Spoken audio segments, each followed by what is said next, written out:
welcoming folks here to Out to Lunch on WRMN AM 1410. We're broadcasting live here from Studio 14, serving you, the Fox River Valley area. Thank you, everyone, of course, for tuning in today and being a part of the conversation with us. We're also live on YouTube. You can find us, youtube.com/WRMN Radio. If you want to hit that subscribe button, click that notification bell. You can always keep yourself up to date and in the loop with what's happening here in the Fox River Valley and what's going on here on WRMN AM 1410. You can also check up our new lineup schedule if you go to our website, WRMN1410.com, since we are now affiliates with the Fox Sports News Channel and all things Fox Sports. You can check it out. Local talk, live sports, Fox River Valley Radio all day long. Don't forget, you can also check out our weekly lineup and weekend lineup as well, too.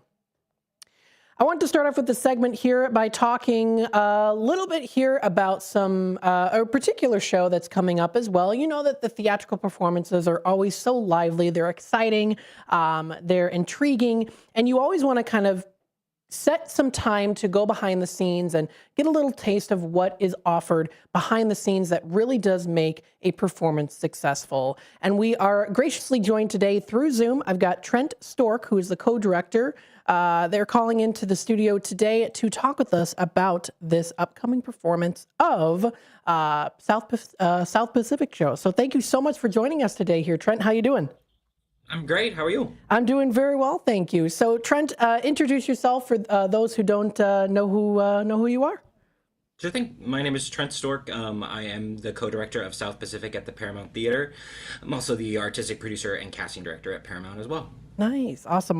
Now, how long have you been with Paramount Theater in Aurora?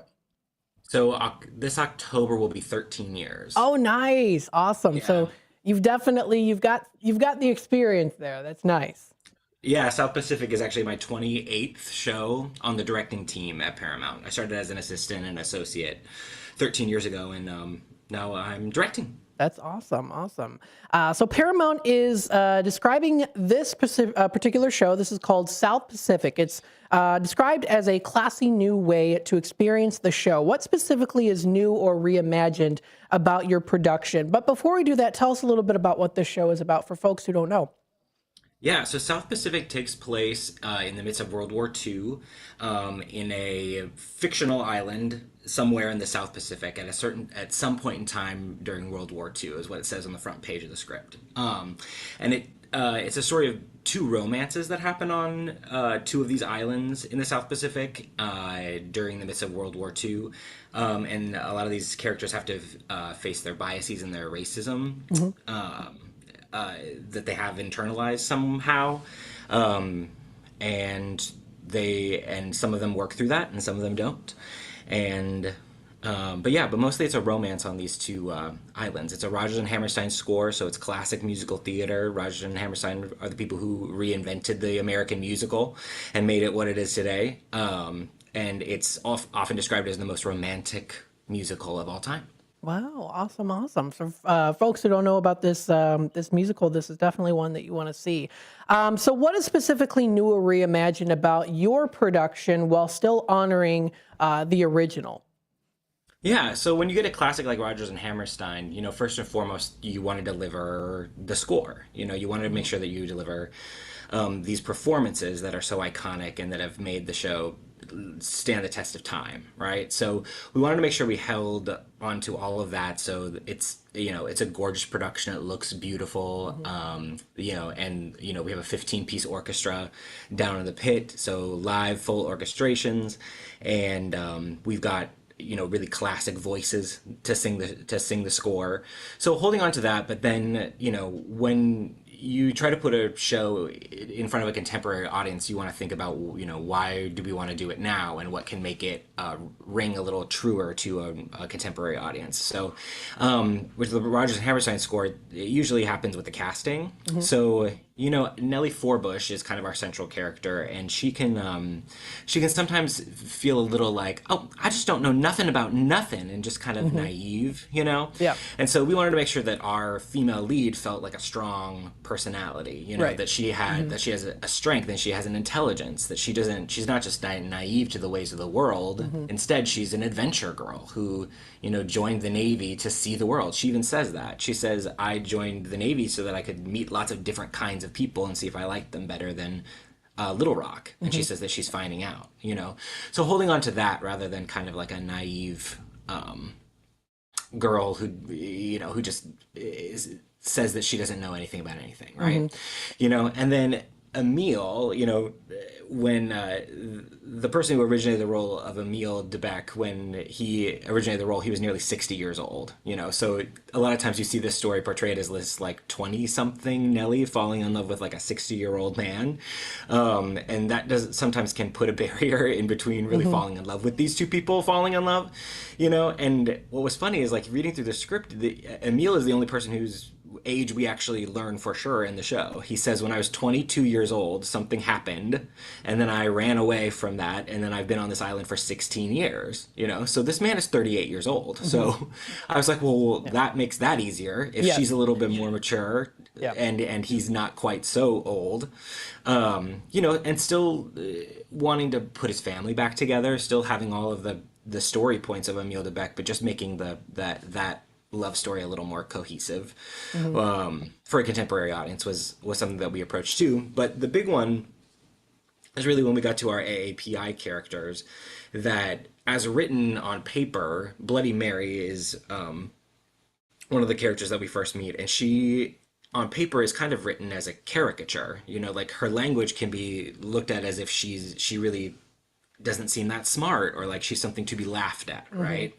And so as we were approaching it, it's like, well, she's kind of the smartest person on the island to us. You know, she's made a lot of money selling these trinkets and these wares on this island, and she's put a whole economic ecosystem together with the natives on the island being able to make these wares and sell them to the sailors who are now on these islands. So I was like, well, what if this character that's written on paper was the character that she puts on herself, right? Like, what if Bloody Mary, the character, is actually a fabulous actress, and she's using this caricature stereotype to make money, you know, to kind of take advantage of what people are going to perceive her as, to be able to use it to her own advantage, you know. And then we get to Cable and Liat, who's the second love story that we have on the island, and you know, sometimes Liat can be portrayed as like a 12-year-old girl, like a young, very young Asian girl who this soldier is meant to fall in love with,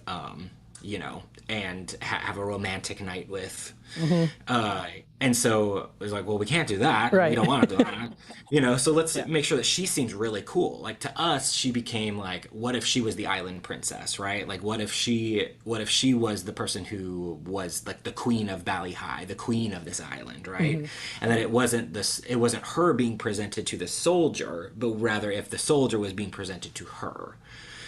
Giving her a lot more power and a lot more agency in that. And so it all came down to finding the right people, and finding the right people that can both deliver the score, can deliver the story, you know, because they also have to be fabulous actors, and also fit into these takes that we had on our on these characters to make sure that you know, contemporary audience is more easily able to fall in love with them. Definitely. Yeah. I mean, when you look at this performance, it was written back in a different time.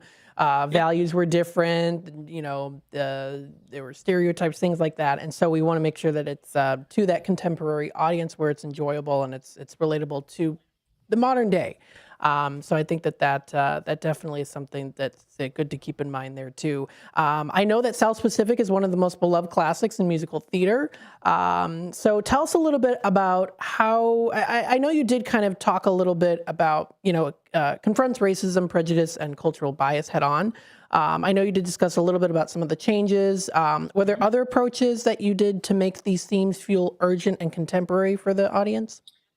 Well, what's great about a classic like South Pacific is if you just kind of present the story right, depending on the time in which it's presented, unfortunately, a lot of these themes still ring true, right? There's a lot of, I think you can kind of see these things happening on stage, and you can say like, oh, you know, that was in the 1940s, and it's not like that now. But the messages, the idea that racism, you're not born racist, right? That it is something that is learned, that it is something that you are taught.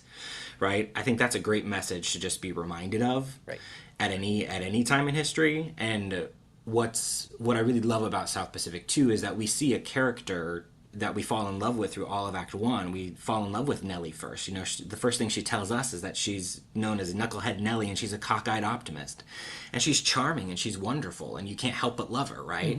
And then at the end of Act One, we find out that she has a very major character flaw, right? And then through Act Two, you watch her work through that, and you watch her overcome that.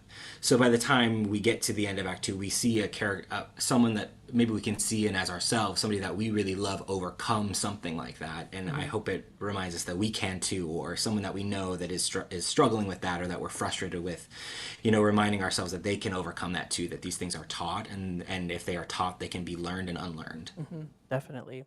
I know that this production also features one of Paramount's largest casts in recent memory, along with, again, like you said, that full-size orchestra. So how does working on this larger scale change the storytelling possibilities for you as a director?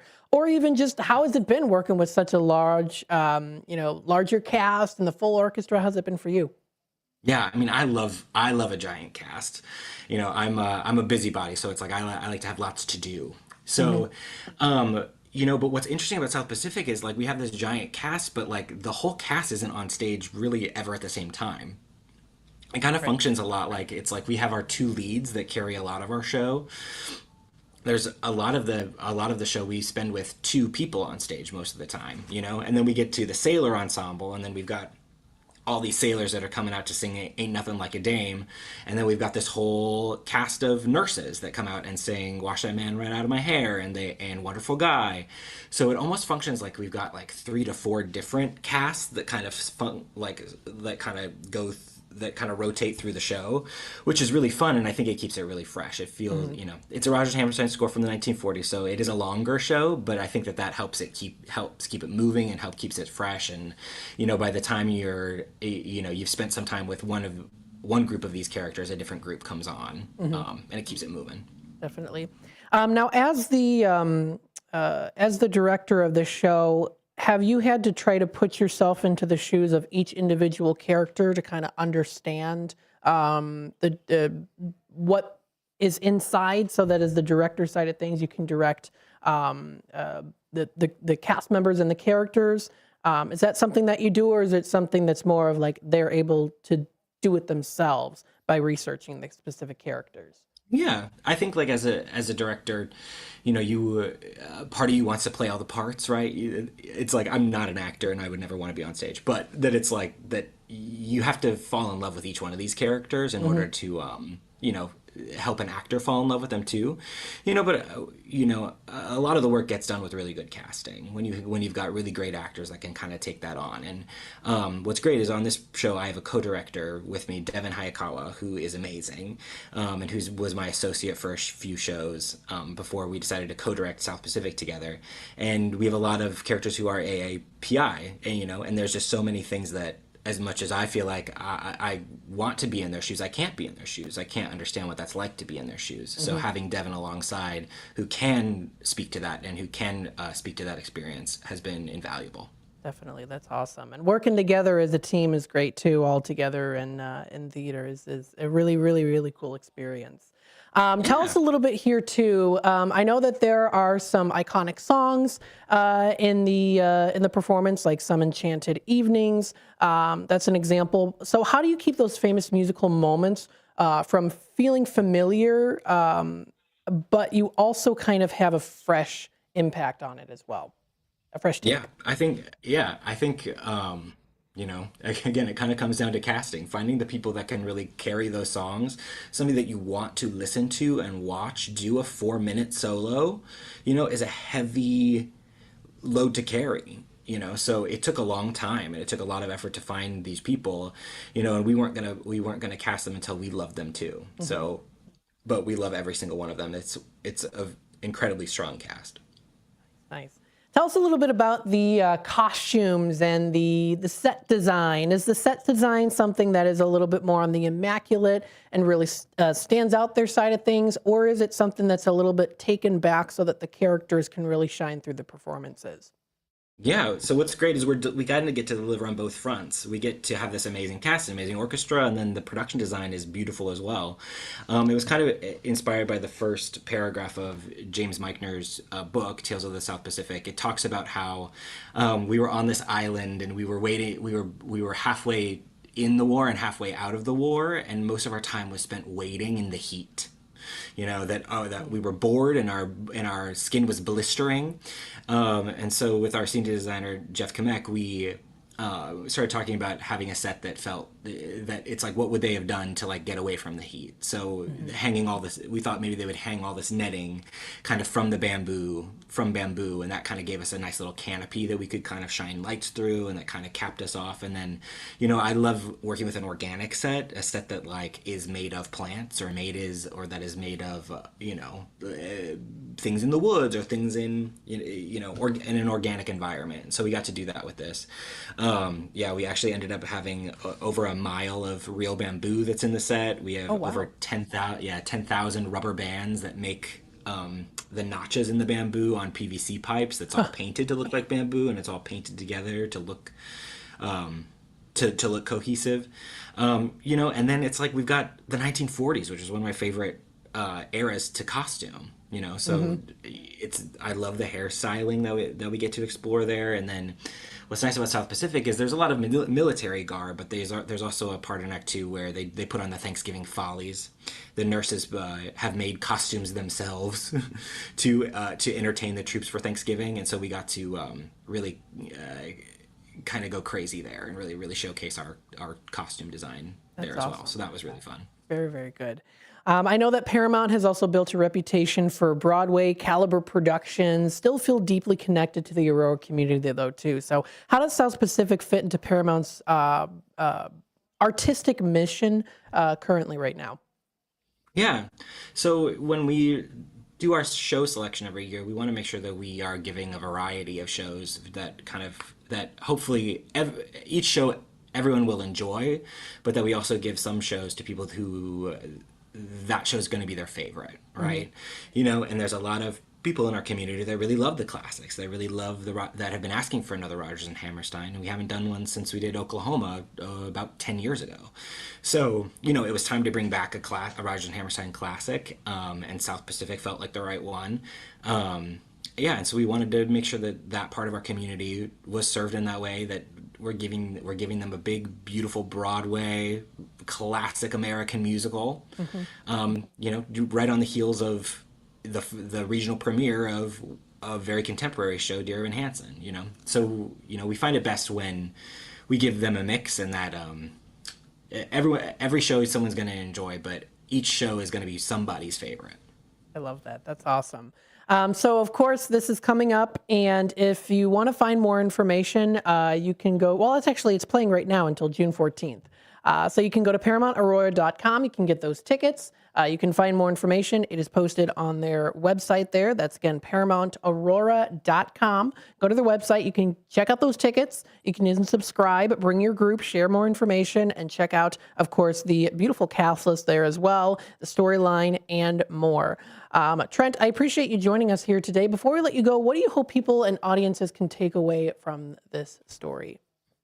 Yeah, I hope that they get swept away for a little bit, right? I hope that they get swept away to the islands, and they, are reminded of what it felt like to fall in love for the first time or the second time, or to fall in love again, and then I also hope that they take away the message of, that some things are taught and not learned. There are some things that can be unlearned, and there's a way to better yourself, and there's a way to better the people around you by having discussions about these things that are taught and learned, and how we can work better and work together as a society to be better for everyone. Definitely. Absolutely. Well, I appreciate you joining us here today, Trent. Best of luck to you, and of course to Paramount Theater and all of the cast and crew. I know that the show is a success, and it's going to continue to do so. Thank you so much.